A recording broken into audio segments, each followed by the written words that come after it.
Oi, gente. Hoje nós vamos falar sobre a irmã Brontë, que talvez você menos conheça, que é a Anne Brontë. Ela foi a caçulinha ali, a mais jovem das irmãs, mas tão talentosa quanto. O primeiro romance dela que foi publicado é o Agnes Grey. Será sobre ele, né, a resenha, e eu vou aproveitar para fazer uma comparação de tradução com a edição da Martin Claret. Vou deixar mais para o final do vídeo.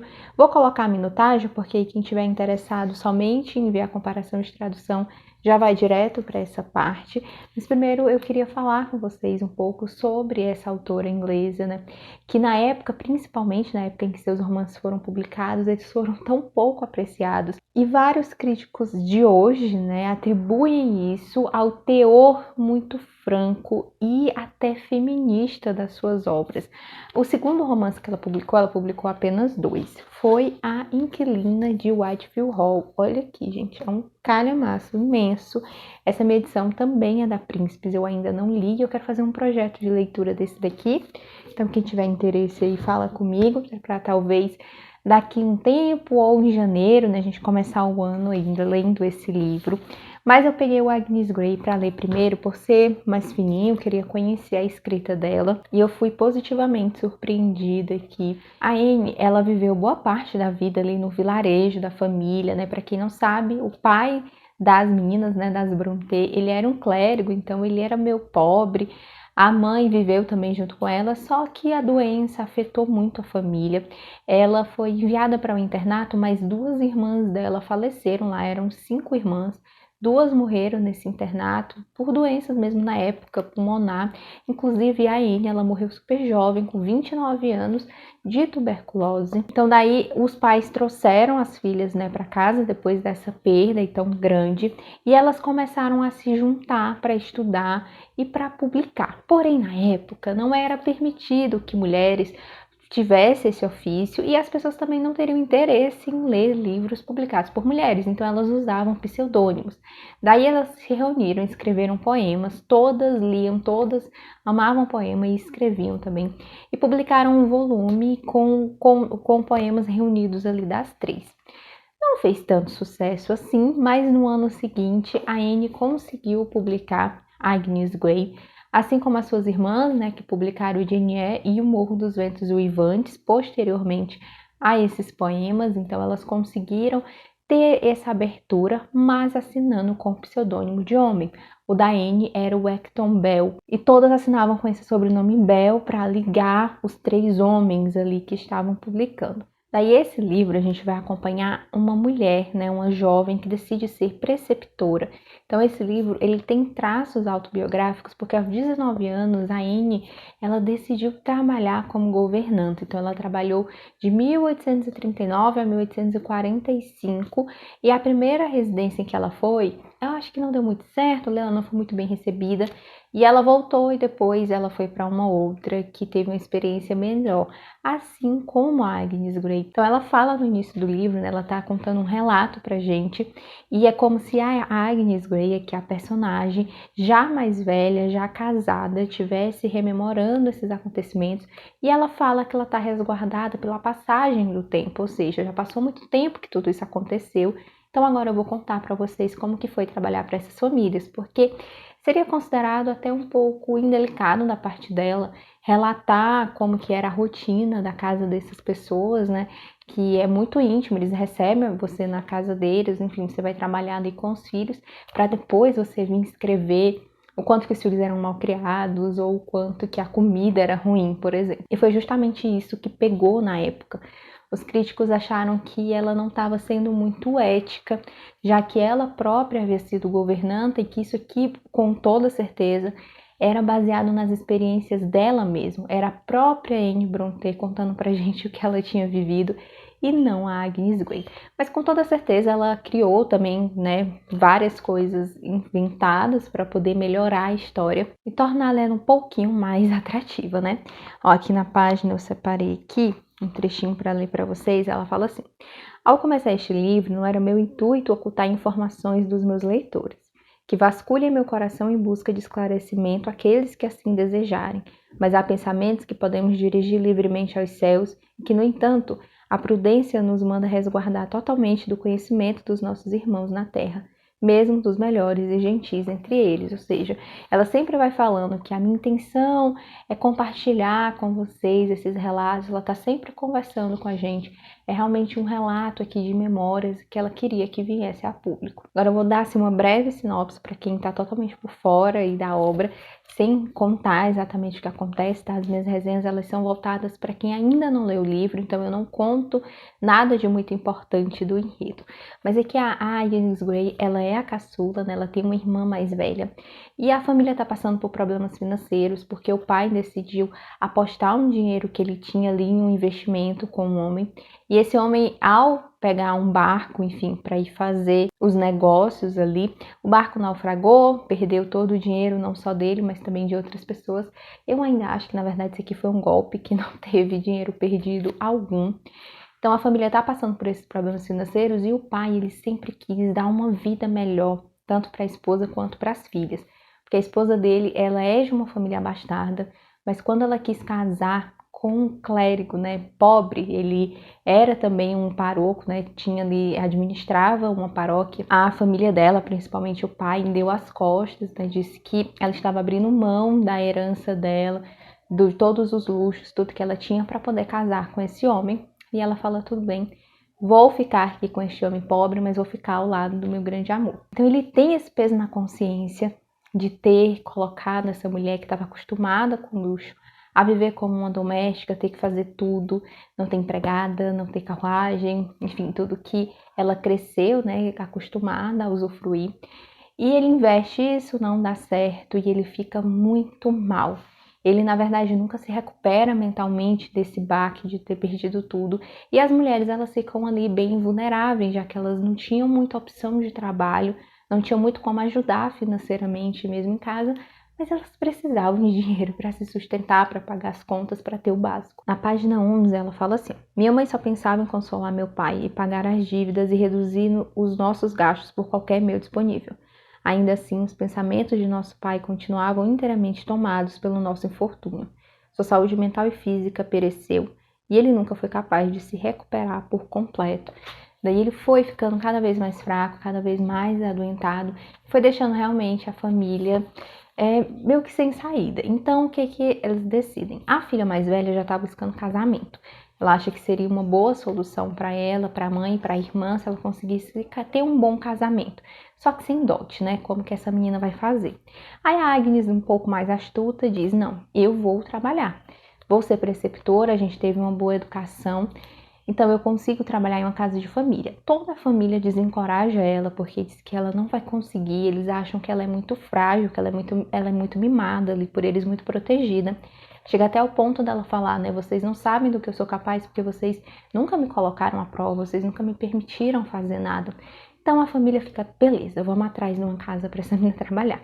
Aí ela chega nessa primeira residência, ela se depara com duas crianças que ela vai precisar orientar, que são menores, e os meninos são, assim, abençoados. Ela percebe que não tem muito afeto naquelas relações, diferente do que ela vê na casa dela, e principalmente a diferença como o menino é tratado e como a menina é tratada, né? Até a forma mesmo como eles são incentivados ou não a buscar mais conhecimento. Na página 34, ela fala um pouquinho sobre essa experiência. Minha tarefa de instruir e supervisionar as crianças, ao contrário de se simplificar com o correr do tempo, tornava-se cada vez mais árdua, conforme desabrochar na intimidade dos meus pupilos. Eu, sem demora, descobri que não era digna de ser qualificada como uma preceptora. As noções de obediência que meus pupilos possuíam não superavam as de um potro selvagem indomável, e eu claramente não tinha pulso firme. A escrita da Anne Brontë é muito irônica, o que me agradou bastante. Na verdade, esse livro eu achei ele sensacional. Ele me agradou todo, eu fiquei muito imersa. Eu li ele rapidamente até, eu gostei muito, muito, muito mesmo. E aqui ela narra nessa dificuldade de domar ali essas duas crianças. O menino, gente, ele tem atos até assim, ele gosta de torturar animais, de matar, e os pais apoiam porque ele é um menino, é assim mesmo que é criado, enquanto que a menina, ela tem que saber o básico ali de ler, escrever, e ela já tem que se preparar para um possível casamento, ela tem que se sentar de tal forma, ela tem que seguir mais um manualzinho assim, sabe, de etiqueta. Então ela fica bem assustada com isso e, enfim, a família também não se dá muito bem com ela volta para casa e depois ela consegue ir para uma outra residência e é lá que a maior parte da história se desenrola.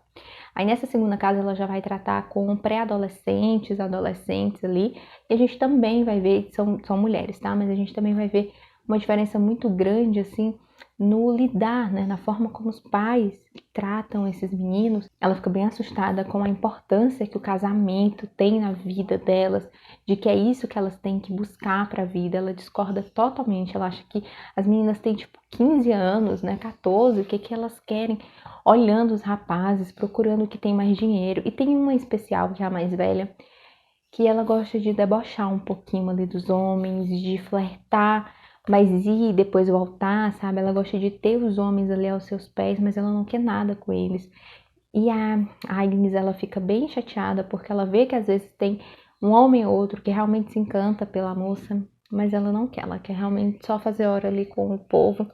E até que chega uma hora, né, que algo também acontece com ela e que ela se arrepende drasticamente. Aqui, além desses pontos, a gente vai ter também uma grande influência da religião, tanto na escrita da Anne Brontë como na vida da Agnes.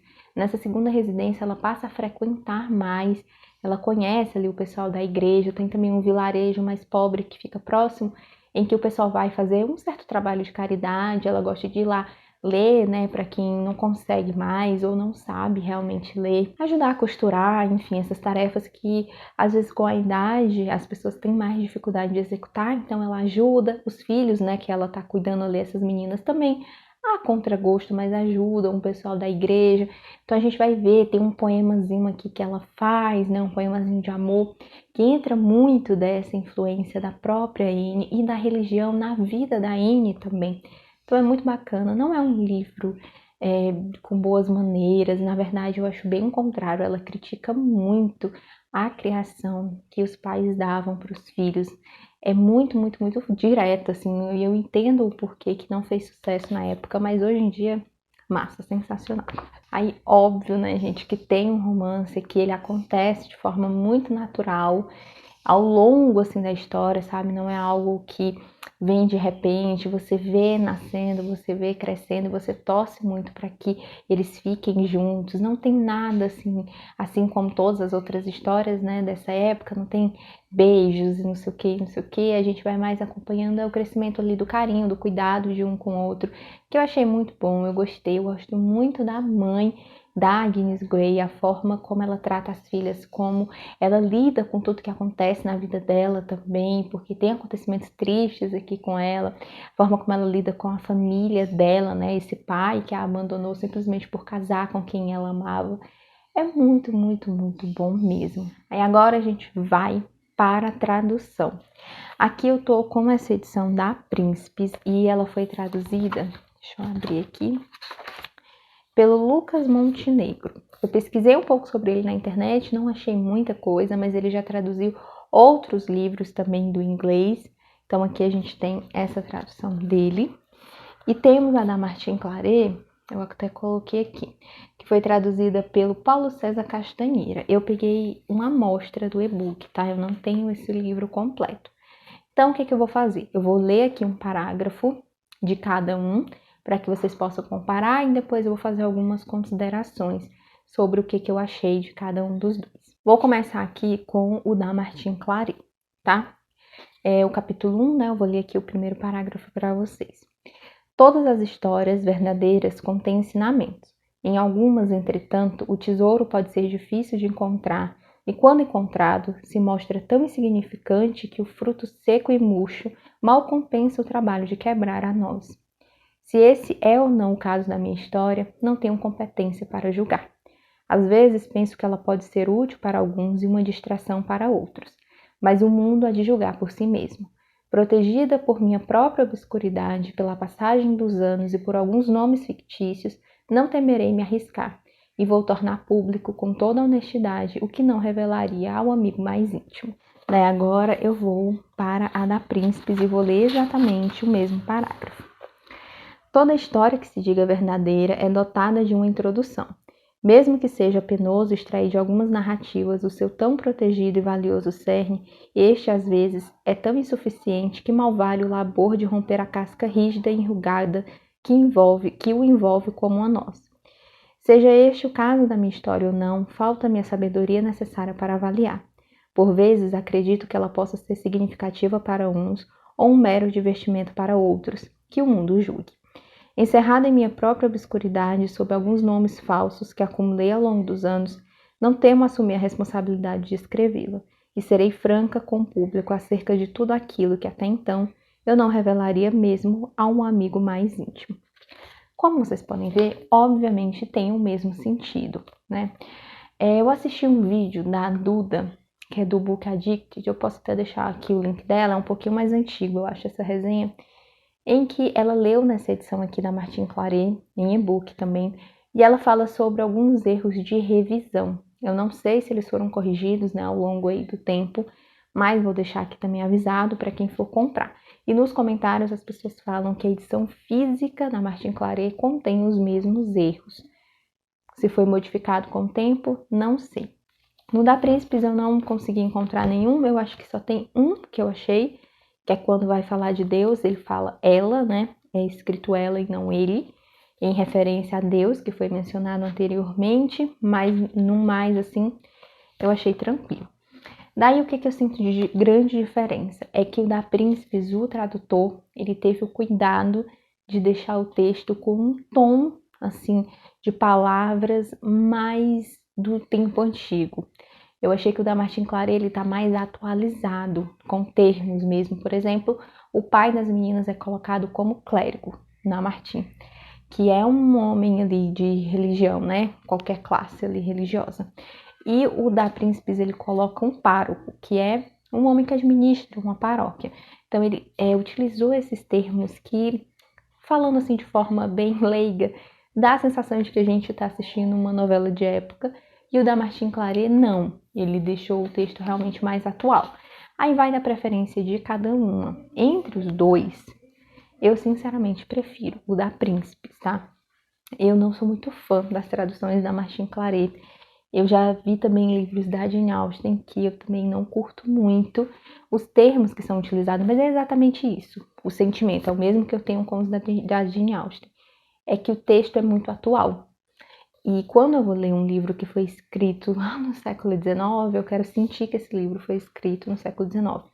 Eu não preciso que atualizem ao ponto de ficar mais fácil a leitura, sabe? Eu gosto desses termos, assim, mais velhos, mais que menos usados atualmente. Eu gosto disso. Mas a intenção de falar da tradução foi só para mostrar que, apesar da diferença de preço, né, que esse livro aqui ele é bem mais caro, ele tem uma edição mais bonita, mais caprichada, né? A edição física, óbvio, o e-book é igual. E o da Príncipe, gente, esse livro aqui custa em média R$10. Eu já vi de 10, 12, eu comprei de 10 na época. E a Inquilina de Whitefield Hall eu comprei de R$15. Hoje ele é uns 20. Mas assim, só a intenção é só mostrar que você vai estar bem servido com qualquer um dos dois. Se você puder e quiser ter uma edição mais bonita, pode investir aqui no da Martine Claret, que realmente, né, é mais bonita.